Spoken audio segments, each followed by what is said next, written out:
રૂખીના ઘરના પાણી પી ગઈ રાયપુરની બજારમાં રૂખીના ઓરડાના પાણી પી ગઈ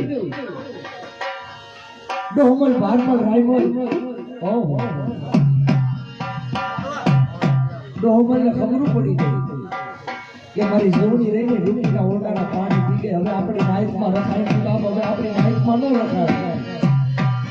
કોઈ કીધું બોલાવો બોલાવો દાદા જેઠિયાને બોલાવો આપણી જીવનીમાં જો હોપડી કરી આપણી લાઈફમાં રખાય